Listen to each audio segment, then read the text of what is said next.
Hi friends, எல்லாருக்கும் வணக்கம். இன்றைக்கி நம்ம கங்கை கொண்ட சோழபுரத்தை பற்றி தான் பார்க்க போகிறோம். அங்கே பாருங்கள், ராஜகோபுரம் எவ்வளோ அழகாக தெரியுதுன்னு பாருங்கள். வாங்க ஒரு குட்டி ட்ராவல் பண்ணிட்டு வந்துடலாம். கங்கை கொண்ட சோழபுரம் இந்தியாவில் தமிழ்நாடு மாநிலத்தில் உள்ள அரியலூர் மாவட்டத்தில் உள்ள ஒரு சிற்றூர் ஆகும். இது ஒரு சிற்றூர். இவ்வூர் சோழர்களின் பெருமரசை நிறுவிய முதலாம் ராஜராஜ சோழனின் மகனான ராஜேந்திர சோழனால் உருவாக்கப்பட்டது. 250 ஆண்டுகள் பிற்கால சோழ பேரரசின் தலைநகரமாக விளங்கியது இவ்வூர். இங்கு ராஜேந்திர சோழனால் கட்டப்பட்ட சிவாலயம். இது ராஜேந்திரனால் கட்டப்பட்ட சிவாலயம். இதனை ஐக்கிய நாடுகள் அமைப்பு உலக பாரம்பரிய சின்னமாக அறிவித்தது. நமக்கு எவ்வளோ பெருமையாக இருக்குது பாருங்கள். தமிழ்நாட்டில் எல்லாருக்கும் நாங்கள் ஹாய் சொல்லிக்கிறோம்.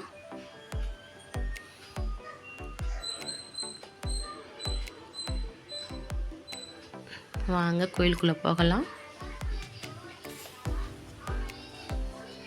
பாருங்கள் எவ்வளோ கம்பீரமான கொடிமரம் இருக்குன்னு பார்க்கலாம். பூங்காலாம் எவ்வளோ அழகாக இருக்குது பாருங்கள். இது சுற்றுலா தலமாகவும் இருக்குது. கம்பீரமான கொடிமரம். நாங்கள் போனது அந்தி நேரம், சூரியன் மறைவதற்கு முன் போயிருந்தோம்.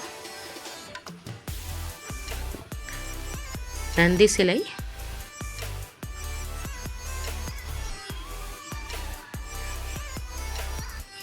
நுழைவாயில். இது வலது புறத்தில் உள்ள சிம்ம வாகனம், சிம்ம வாயில். இதில் ராஜேந்திர சோழன் அவங்க அப்பாவை காண இவ்வழியாக போவாங்களாம். இந்த வழியாக தஞ்சாவூர் போகிறது சுரங்கப்பாதை இருக்குது. இப்பயும் போயிட்டு வராங்களா என்னன்னு கேட்டிங்கன்னா அது இல்லை. மன்னர்கள் ஆட்சி காலத்தில் போயிட்டு வந்திருக்காங்க.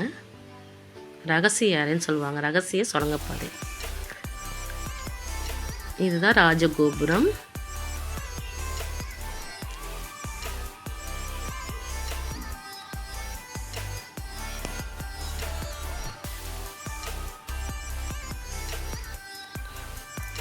ரொம்ப அழகாக இருக்குது பாருங்கள். சிற்பக்கலைகள்லாம் இங்கே ரொம்ப அழகாக, ரொம்ப அற்புதமாக பண்ணியிருக்காங்க.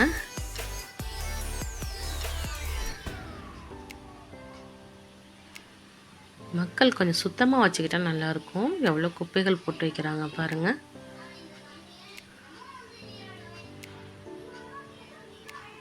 ரொம்ப அழகான இடம். இங்கே சோழீஸ்வரர் சுவாமி இருக்காங்க. சிவனுடைய பேர் சோழீஸ்வரர்.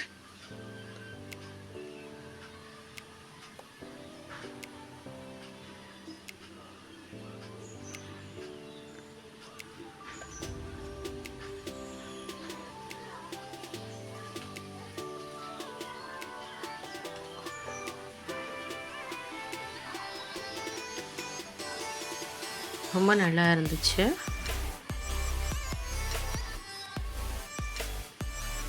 இன்னும் குழந்தைங்க நல்லா விளையாடுறாங்க. சிற்பக்கலைகள்லாம் ரொம்ப அற்புதமாக பண்ணியிருக்காங்க. இப்போல்லாம் இதெல்லாம் சாத்தியமானு கேட்டால் நிச்சயமாக தெரியாதுங்க எனக்கு. அவ்வளோ அழகாக பிரம்மாண்டமாக இருக்குது.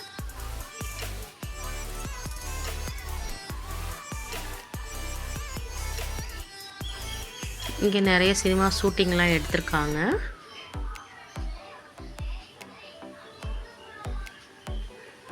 வட சிற்பங்கள்லாம் இங்கே இருக்குது. ரொம்ப அற்புதமாக செதுக்கியிருக்காங்க.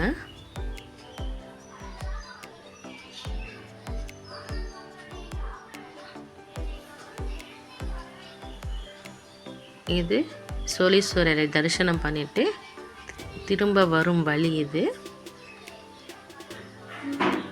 இடதுபுறமாக இருக்குது.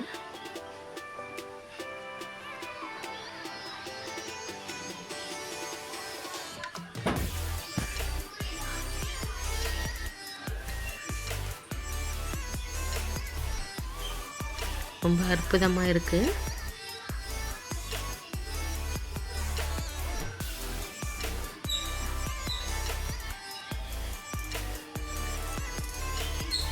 உங்களுக்கும் வாய்ப்பு கிடைச்சா ஒரு முறை போயிட்டு வாங்க ஃப்ரெண்ட்ஸ்.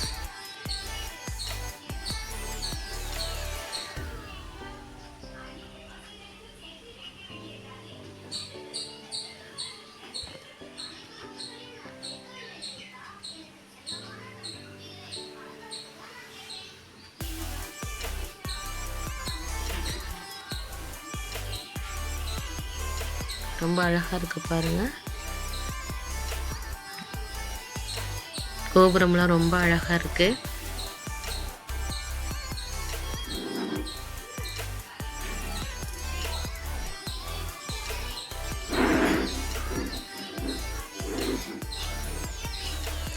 ரொம்ப அருமையான கோபுரம். வாங்க அடுத்த இடத்துக்கு போகலாம்.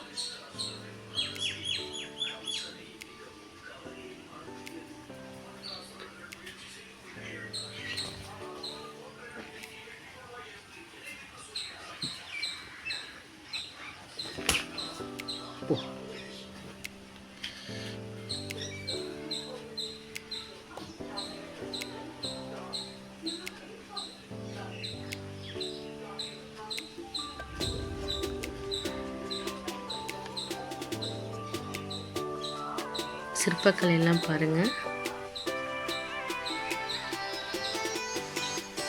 ரொம்ப அழகாக இருக்குது.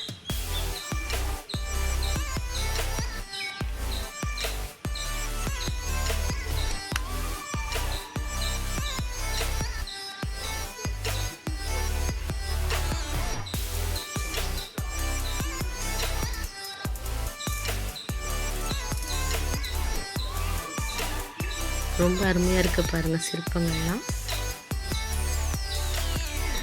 ரொம்ப நுணுக்கமாக செதுக்கியிருக்காங்க. இது வந்து சோழீஸ்வரருடைய அபிஷேக தீர்த்தம் வருது பார்த்தீங்களா? அபிஷேகம் பண்ணால் இந்த தீர்த்தம் வந்து இதில் தான் இருக்கும், இதில் தான் விழும். இது பயங்கர நல்லா ஆழமாக இருக்குங்க, கேணி மாதிரி.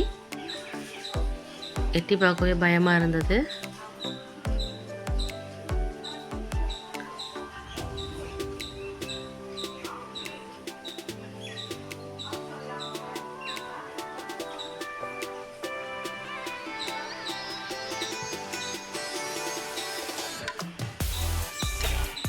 மரங்கள்லாம் எவ்வளோ அழகாக இருக்குது பாருங்கள். இலை உதிர்ந்து அழகாக இருக்குது.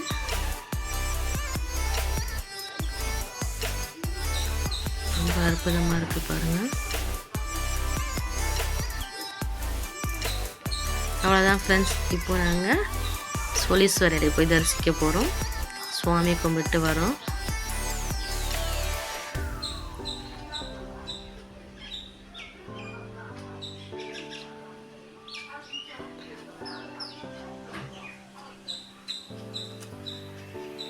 ரொம்ப அழகாக இருந்துச்சு. அங்கே வந்து நிறைய பேர் ஷூட் பண்ணாங்க. சரி நம்மளும் போய் ஒரு தடவை ஷூட் பண்ணிட்டு வரலாம்னு சொல்லிவிட்டு அந்த சிவனை காண்றதுக்காக திரும்பி ரிட்டன் வந்து நான் போனேன். அனுமதி இல்லைன்னாங்க. இருந்தாலும் அதையும் மீறி நாங்கள் ஒரு ஷூட் பண்ணிட்டோம்.